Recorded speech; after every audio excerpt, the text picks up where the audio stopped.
tattaafachaa jirtu. Barmeeqa jiraanna yaada waan hawwine dhiphanne qabeenyaaf jaalala wal namaan miidhamne wal dhabne.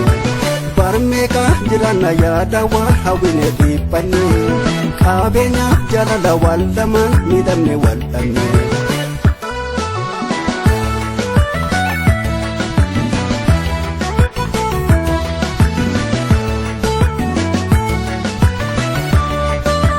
Jaalaluma keetu na dhorkee jireenya sababayyummaa daddabafuumti keenya.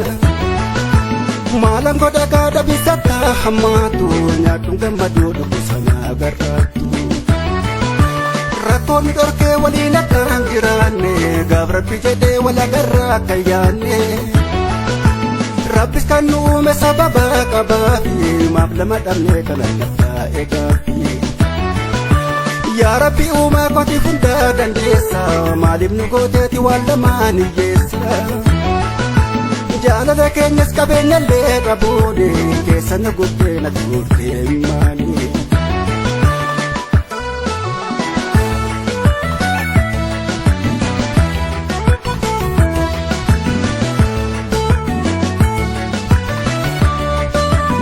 Hiyyummaan diddee nu gabroonfattee jaalallee kiyyaan addaan nu baaftee.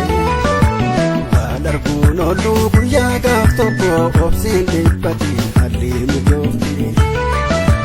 Uffiin dhiphiisiin gaddiis yeroo fi kan nuuf jabaate salphaadha rabbiifi. Yeroo jireenyis nyaaraan otuure yeroon isaa dhufaa dhibee wal guure. Jaalallee kiyyaa waan hawwineen dhabnu tokkicha rabbirraa. Dabarfataa obsaa dhuganan goromsaa obsi baala garraa.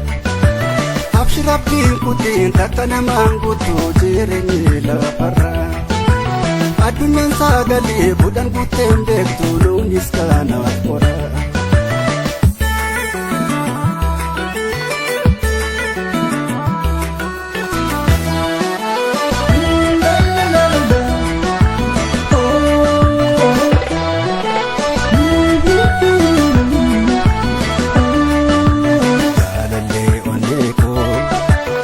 Gorraa jiraattu gornuu garba jettee tattaafachaa jirtu.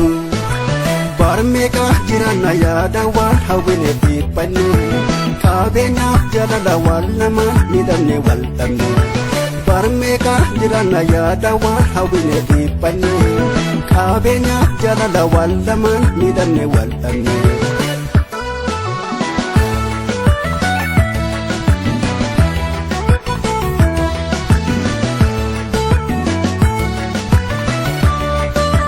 Jaalaluma keetu na dhorkee jireenya sababayyummaa daddabafuumti keenya. Maalan godha gaadha bisatta hammaatu nyaadhuun gammaduu dhufu sana agarraattu. Rakkoonni dhorkee waliin akka hin jiraanne gaaf rabbi jedhee wal agarraa akka yaanne. Rabbis kan nu uume sababa qabaafi maaf lama dhabnee kana laftaa eegaafi. Yaa Rabbi uumaa kooti hundaa dandeessa maaliif nu gooteeti waan lamaan hiyyeessa. Jaalala keenyas qabeenyallee qabuuni keessa na guddee na tuurtee maali.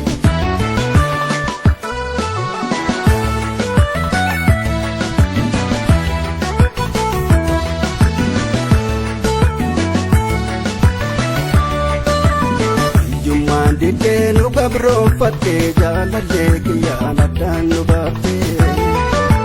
Waan arguun ooluu guyyaa gaaf tokko obsiin dhiphati haalli mijoofti.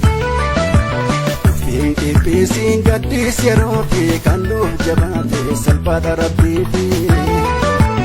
Yeroo jireenyis nyaaraan otuure yeroon isaa dhufaa dhibee wal guure. Jaalallee kiyyaa waan hawwineen dhabnu tokkicha rabbirraa. Dabarfataa obsaa dhuganan goromsaa obsi baala garraa. Abshi rabbiin kutiin takka namaan guutuu jireenyi lafarraa. Addunyaan sagalee budhan guuteen beektu nuunis kanaaf qoraa.